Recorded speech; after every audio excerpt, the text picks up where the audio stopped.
This is a Ural 650 first start video.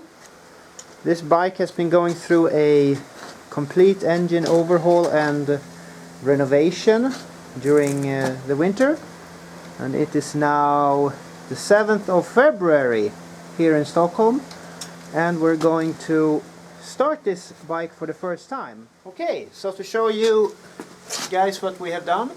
Destroy the valve. The major thing we've done is we have put in a new crankshaft. So here's the old one, which we took out, and the reason that we wanted to take it out was that the lateral play in the rod arms was too big, which led to strange noises during operation and also high oil consumption. Another thing was that the bronze bushings here were way past due, actually since the piston pins had seized.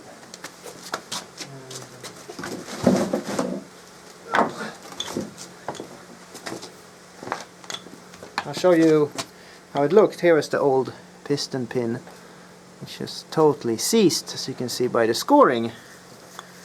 Old pistons were fine, but we wanted to take it up a notch, so instead of the old flat top piston, which has actually been designed to use 76 octane gasoline, common in the Soviet Union back then, we have installed new dome top pistons, which are actually the same pistons that nowadays come in the 750 engines. And these raise the compression.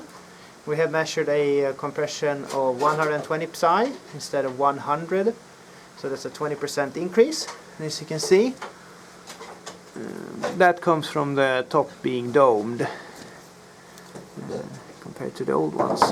Also, we have a 3-ring system now instead of the old 4-ring. We actually have proper springy oil rings on these ones, which should reduce our oil consumption considerably. Also, what we've done is we have put in a new ignition system, or actually an old ignition system. We have the original coil, the Soviet coil B204. We have the contact breaker PM302, the first version of it. And we have original Soviet spark plugs and what I call spark plug caps. So the ignition system is actually back to basics, although not quite, since I also have a transistor ignition module to help it a bit, which hopefully should make operation smoother. We have the carburetors K63T, all original, no modifications there. So basically what we have been going for in this instance is we wanted the machine to be as original as possible. So rather than changing to Japanese carbs or Japanese ignition system or German one or something like that, we have put all the Russian stuff back in order to see how the bike runs with parts that it actually came from the factory with. Okay, we are all ready to start up the bike. Wish me luck!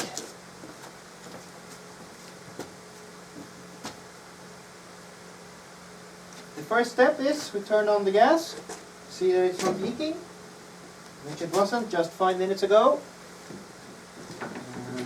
We will kick the engine over some to prime it up with oil. I have also run the oil pump using a handrail previous to this, so the oil line should be full, which allows for a bit easier start on the engine. Let's see, gas is on. Let's turn on the electrics. There is the kill switch is in the run position. Let's try to start it.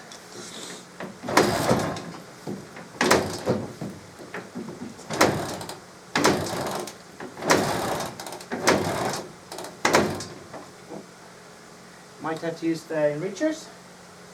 Get it going.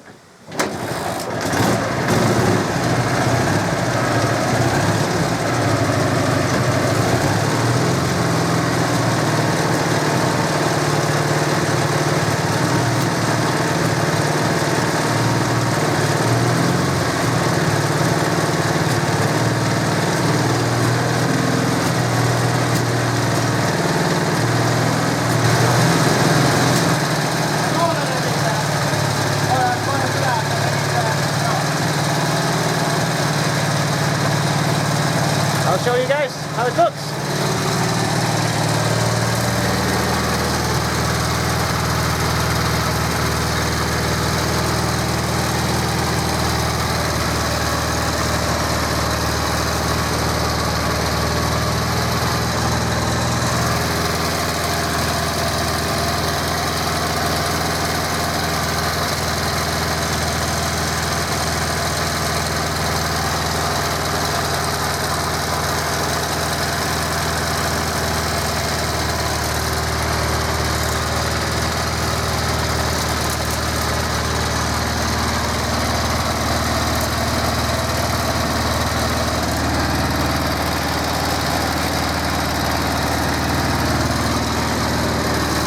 Vi kan sänka lite.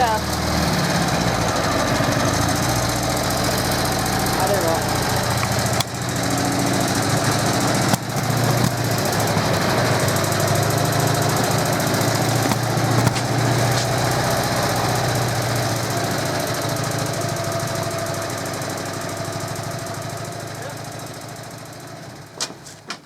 So, now we have run it for approximately 5 minutes on about 2 to 2,500 RPM, just letting it settle a bit and circulate the oil.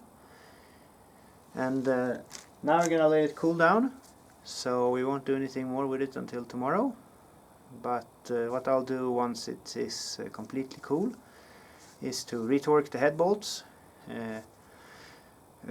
readjust the valves, obviously, make sure it's all tight, and then it's going to be ready for its first ride, which we will take probably not tomorrow because it's a Monday, but when we do, we're gonna run it for approximately 10 minutes, just up and down the road, accelerating, decelerating, to let the piston rings settle into the new cylinder bores. And after that we're going to change the oil,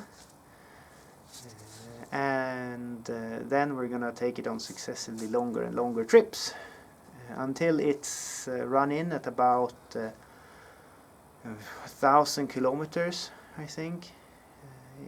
We can consider it pretty well run in. So it's an exciting journey ahead of us. Overall, I'm very happy with the way the restoration turned out. The engine started up with no problem whatsoever and ran very well. So I'm excited to take this further. Thanks for watching. As always,